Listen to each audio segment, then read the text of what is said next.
Yes. Oh, all right. Can we welcome our very own Yetunde?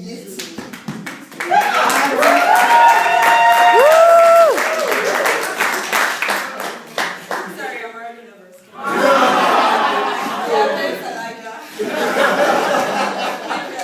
wasn't nervous before that.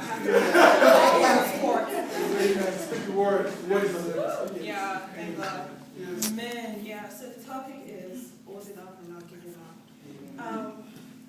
I like to think that a lot of times as human beings, we give up on ourselves. Is that it? Yeah. Thank you, James. She's so sure. I like to think that as human beings, we serve.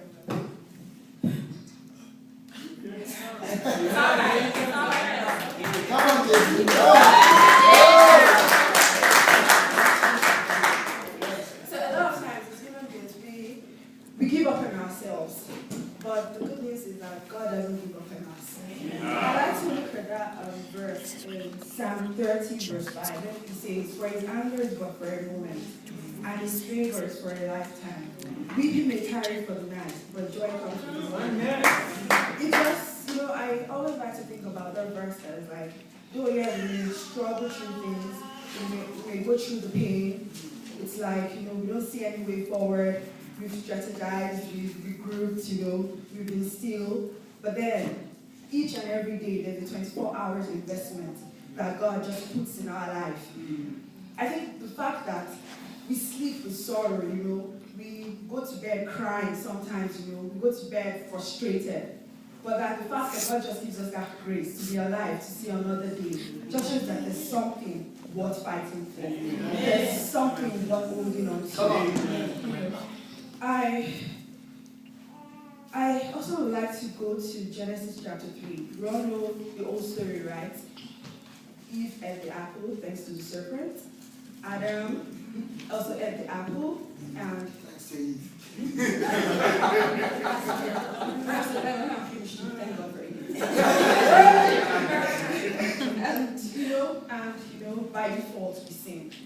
But I know when God came, God said, what's going on, and it was almost like God was dishing out courses, like you, this, you, that, you. And I remember when God took me to that scripture, I'm not asking, but don't remind me of all these courses. Yeah, and it just seemed like he was giving out courses. But in the midst of those courses, of all those of his anger, he was still faithful. He still didn't give up on us.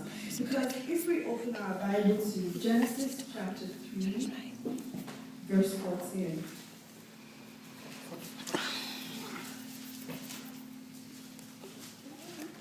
And the Lord said to the serpent, "Because you have done this, cursed are you above all livestock, and above all beasts of the field. On your belly you shall go, and dust you shall eat in the days of your life. I will put enmity between you and the woman, and between your offspring and her offspring. He shall bruise your head, and you shall bruise his heel." How many of you know that when he said, "I shall put enmity between you and the woman, she shall bruise, her offspring will bruise your head, and like her offspring will bruise your heel," God was giving Eve that window of opportunity to be redeemed. Yes. God did not give up on her. He was like, yes, you've done this, but that which is inside of you can still be redeemed. He believed in her so much that even though our inadequacies, the pain, everything, he put it in her that you have something inside of you. And that thing inside of you can still fight this. That thing inside of you is not going to give up. That thing inside of you is going to redeem humanity. And then they went straight to it. They went through, Genesis chapter 4, and now Adam knew his wife, and she conceived Cain, and then came Abel, and then frustration sets in again. Cain got jealous of his brother. Why did he just have to get jealous of his brother? Why couldn't he just forgive him? I can't, because when we look at Genesis chapter 4, verse 1, he said, Adam knew his wife, and she conceived and bore Cain, saying, "I have gotten a man with the help of God. What she was trying to say is, above all things, this one will be the one to bruise the heel of the serpent. Above all things, this one will redeem humanity. But then what happened? Genesis chapter 4, verse 8. And Cain, he spoke to his brother, and while he was in the field, they got into an argument and everything fell apart. It was, to me, I look at it as God caused her, right? She give birth to pain. So she went straight to, they said, okay, this is the way to get out. They had Cain.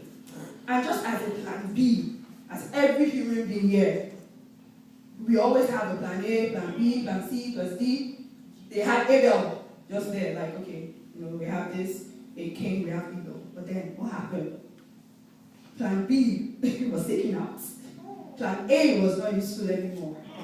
What was going to happen? She could have given up. She could have said, you know what, I've sinned. I can't do this anymore. Out of all this pain, everything I gave back to these kids, they're meant to be friends, they're meant to redeem me, but I can't do it anymore. But instead, she tried one more time. And that's when we see Seth was born. That was in Genesis. I think that was in Genesis chapter. Okay, yeah. Chapter 5. Yeah, chapter 5, verse. Verse 4. No, Genesis 4:25, I mean. Genesis 4:25. And Adam knew his wife again, and she bore a son and called him Seth. And she said, God has appointed for me another offspring instead of Abel, for Cain killed him. She didn't give up. She was like, this Redeemer is going to be born. This one that's going to deliver humanity is going to be born. I'm going to make sure this one, this one and his generation, they're going to call upon the name of the Lord. And by the time we go to Genesis chapter 5, we see that from the generation of Seth, people begin to call upon the name of the Lord. From this same generation of Seth, we had Noah, who was the only person that God found worthy to just save all of us. We would all have perished. And Genesis chapter 5, Genesis chapter 5, verse 29 actually says that